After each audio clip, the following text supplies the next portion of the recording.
passé na ñaanal la nga tàmbaleek fa nga bëgg a yegg jàmbaar mara wàcc dëgg la gaynde warul tiit moom du ragal jàmbaar mara wàcc moo di buuru àll bee fu la fekk dalay daan loolu la ñëpp wax. Bonsoir chers internautes yi seetaan Mindiss TV yéen a ngi seen biir émission Start Foot dalal fii seen gan nga xam ne xelam dafa màcc ci wàllum football ñun ko naan Mbaye Sakho ñoo ngi lay dalal. waaw maa ngi koy rafetlu soxna si madame Ndiaye di leen gërëm di leen sant également ci dalal bi nga xamee ne dalal ngeen ma ko fii muy dans les locaux en tout cas de la mairie de Fatick dirigé par le ministre des Sports. Je veux nommer monsieur Matar Ba ministre des Sports et maire de la commune de Fatick. tey jii ñu teewal la fii di waxtaanee match qualification CAN 2023 bi di diggante Sénégal ak Bénin tey noo gisee match bi ba nga ko seetaanee. waaw ak tactique yu Aliou Cissé teg. bon tactique bi pratiquement moom lay faral di footballer. muy le 4-4-2 ou bien le 4-3-3 en général. Mais il se trouve que tey effectivement comme vous l'avez si bien dit tey ñu ngi doon ci première journée éliminatoire CAN 2023 yi nga xamee ne ñu ngi koy abrité fële ca Côte d'Ivoire mu doon un pays de l'Afrique de l'Ouest daanaka sorewul at Sénégal nga xam ne foofu la édition bi di dawee incha allah 2023 bii nga xamee moom lañ dégmal tey nag bon ñu amoon tey Bénin les écuries du Bénin noonu lañ leen di faral di ooye ñun nag les lions de la Teranga ñu recevoir woon leen tey ca stade Abdoulaye Wade ci terrain wu Diamniadio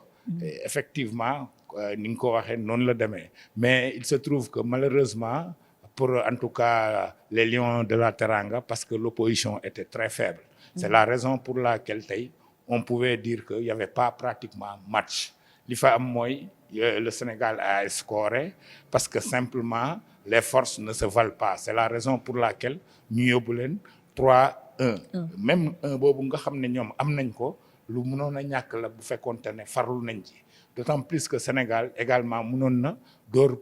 en tout cas scorer plus de 3 buts à l'écart parce que 3 buts c'est vrai ça suffit largement ci équipe boo xamee ne du sa naataango mais nag mënoon nañ leen yóbbu au-delà de 3 mais malheureusement ñu ngi ko yemale ci 3 dans les dernières minutes ñu am fa benn occasion exploité ko muy une attaque placée boo xamee ne ñoom ñoo ko def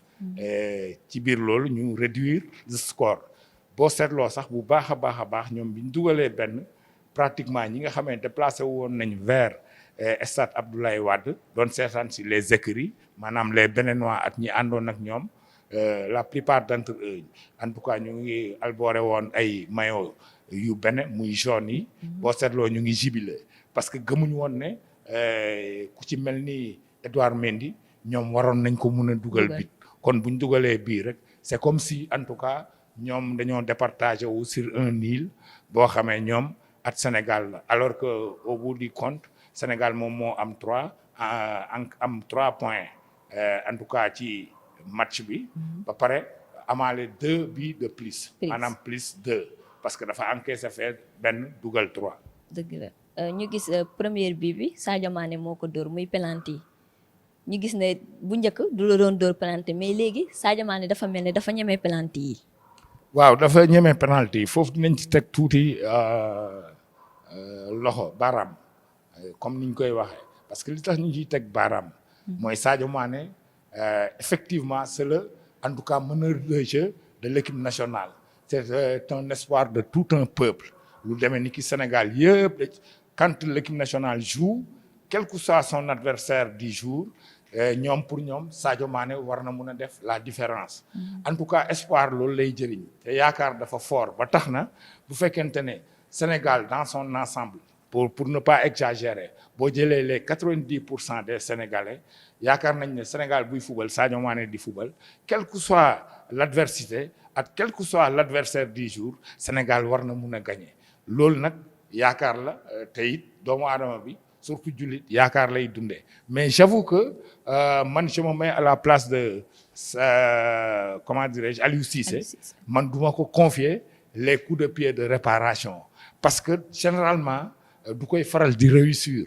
Mais comme c'est le patron de l'équipe, en tout cas tout le monde estime que c'est le patron de l'équipe, c'est le meneur de jeu. Quand l'équipe nationale va, Sadio Mané va, l'équipe nationale va. Ça, c'est impératif. S'il ne va pas, l'équipe nationale peut ne pas, en tout cas, aller. C'est la raison pour laquelle tey Aliou Cissé di jël ay responsabilités di ko confier les coups de pied de réparation yéen ngeen koy faral di waxal penalty. tey noo gisee classement bi. waaw classement bi ni ma ko gisee comme d'habitude à part quelques changements yi nga xamee ne. moom moo ci jot a am. parce que Gana Gueye d'habitude da daan faral di départ ci dispositif bi la bokkoon. ak Cheikhou Kouyaté. ak Cheikhou Kouyaté sax souvent boo seetloo les derniers matchs de l'équipe nationale boo seetloo da daan dugg. Remplaçant. Gis nañ tey ñaan yi kii di Pape Gueye ak Pape Matar Sarr dañoo démarrer match bi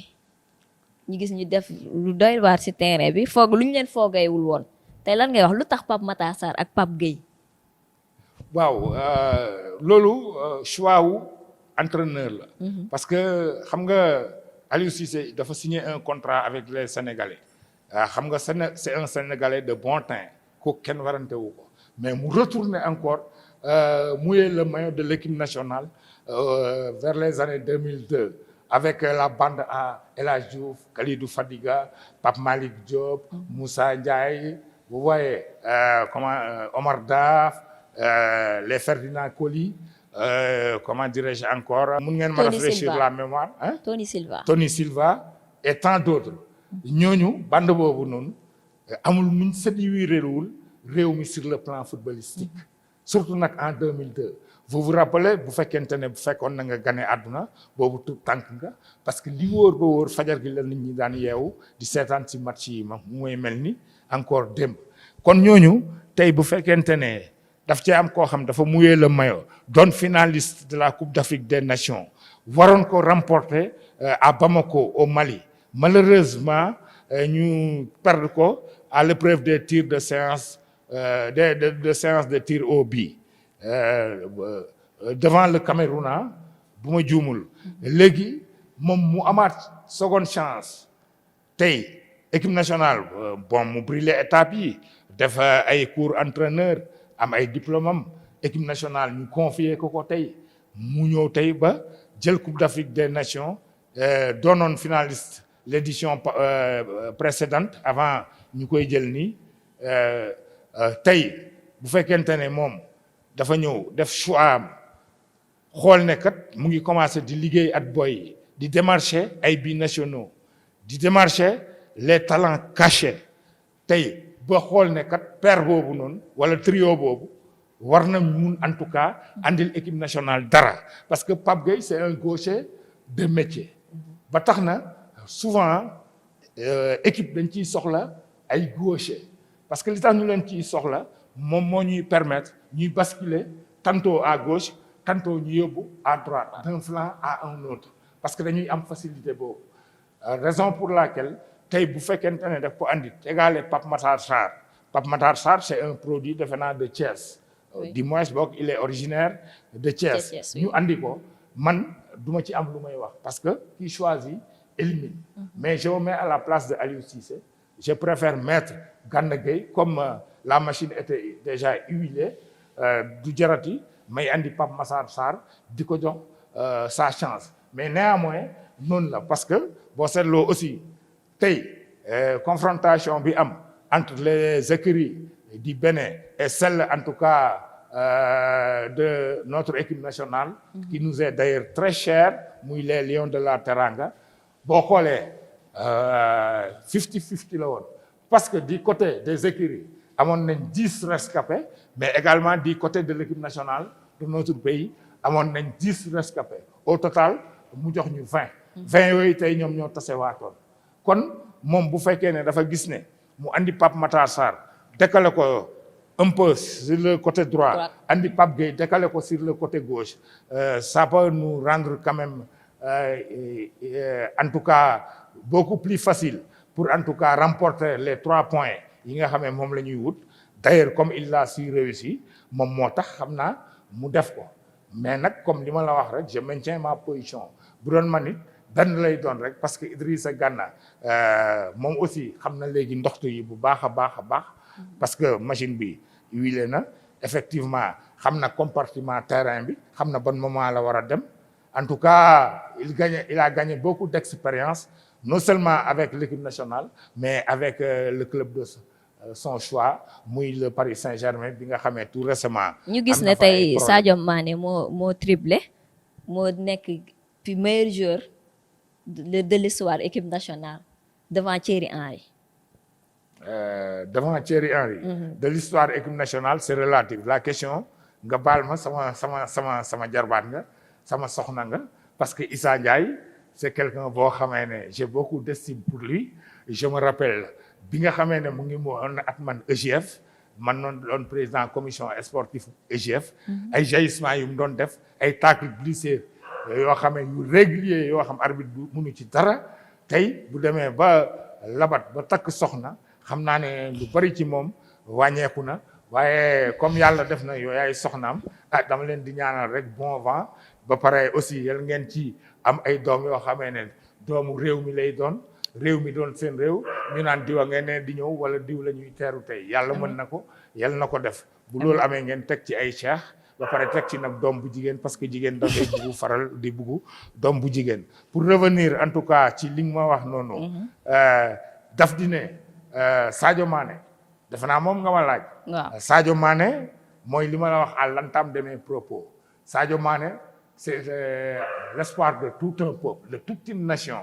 ba tax na moom il a intérêt à faire la différence dès le round d'observation d'un match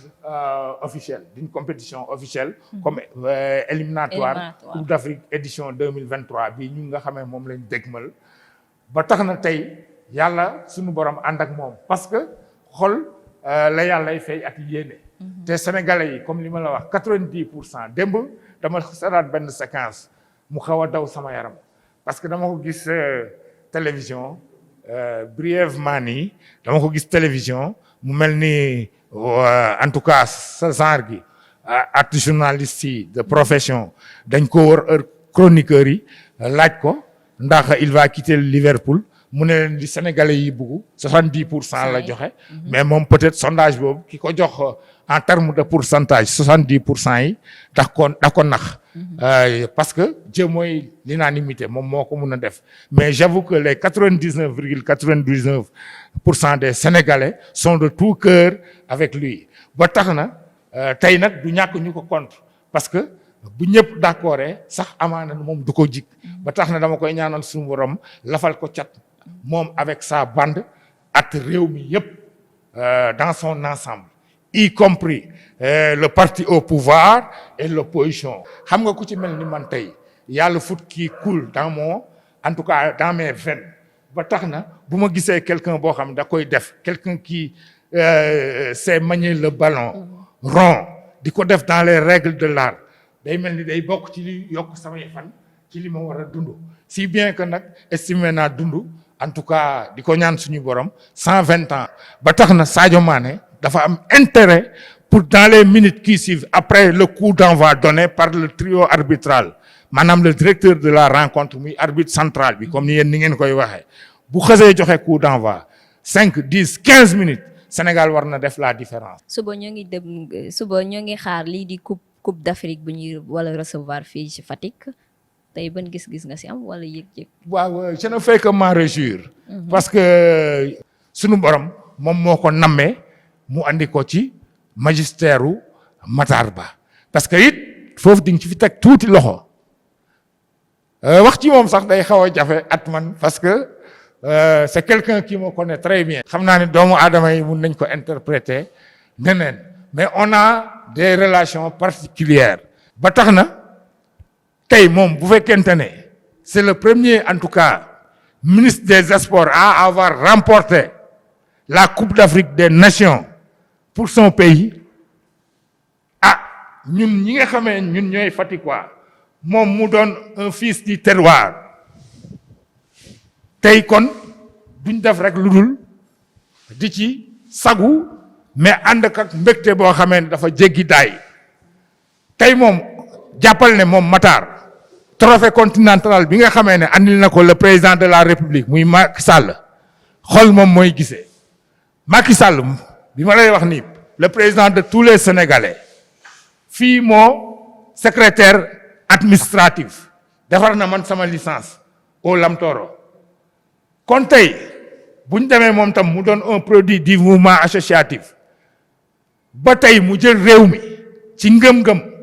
ci engagement ci détermination ci ay mbokkam jàppale ko def Matar Ba son ministre des sports tey ñu andi fi Coupe d'Afrique jógee ci ngeen baal ma ci kàddu yi c'est le Sénégal qui gagne certes waaye nag Fatick se met au devant de la scène qu'on le veuille ou pas parce que il y a deux fils de Fatick en tout cas à travers ses œuvres leur croyance moom moo ñu permettre tey ñu gagner Coupe d'Afrique kon duñ def lu dul sante ko yàlla di ko gërëm di gërëm également ñooñu nga xamee ñooñu jox opportunité tey ñu war a mun a dem ba Yaoundé andi fi Coupe d'Afrique dañ koy rafetlu man nag je lance un appel à la jeunesse fatickoise pour que ñu bañ a nekk en reste c'est-à-dire trophée continental bi fi mu jaar yëpp doomu aadama yi gis nañ ko muy loo xamee ne tey am na ñu fi jógee liñ def sport Matar Ba def ko sport liñ def ci sport comment dirais-je le président de tous les Sénégalais defu ko ci mais tey fekkewuñ ko sunu borom moom moo ko nammee woon noonu am ci ay sénégalais yoo xam ne ñu ngi ci biir suuf yal na leen yàlla booleeg malaaka yéen baa bi mu yaatal seen bàmmeel yërëm leen ba keroog ba si penc ñu tekki leen ñoom ñëpp atte leen ci yërmangeem bañ a atte ci jëfin yi jéggal leen seen bàkkaar tàbbal leen ci aljana yi gën a sedd boo leen yeewoon tey ne leen Sénégal jël na Coupe d'Afrique duñ ko gëm ba tax na ñun waxuma Fatick département ni commune mais la région de Fatick dans son ensemble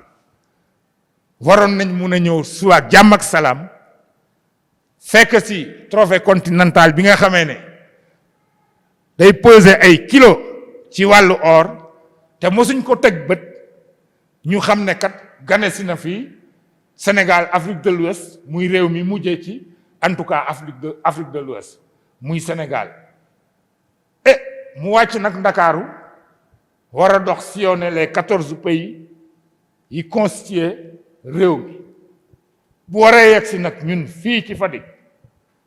nga xam ñu ngi ko érigé en région en 84 par Abdou Diouf pour des raisons que j'ignore en tout cas man en même temps ñu jël Casamance éclaté ko andi Kolda Ziguinchor loolu fekk ñu fi kon ñun Sénégal Fatick waru la mun a des gannaaw. maa leen di jaajëfal ci opportunité bi ngeen ma jox en tout cas pour ma exprimer wu yaakaar bi ngeen am ci man également yàlla bu mu tas di leen xamal nit ne du sama xam-xam dafa màcc ci sport waaye li ma la mun a garantil mooy je suis un produit du mouvement nawetaan ba tax na man football bi dama ko bëgg si sama xol kon tey bu ngeen ma ci mayee ma dellusiwaat ci waxaat ci man maa leen war a jaajëfal et di leen it xamal ne man je suis très dispo parce que j'aime ma ville muy la ville de ma ministre Fatick m'a tout donné pratiquement c'est la raison pour laquelle man c'est à moi quand même de lui rendre la monnaie te inchallah à chaque fois que le besoin se fait sentir ngeen xalaat ne doy naa leen war naa mun a wax ci wàllu wi je suis à votre disposition je vous remercie. merci beaucoup Mbaye Sakho ñu ngi lay jaajëfal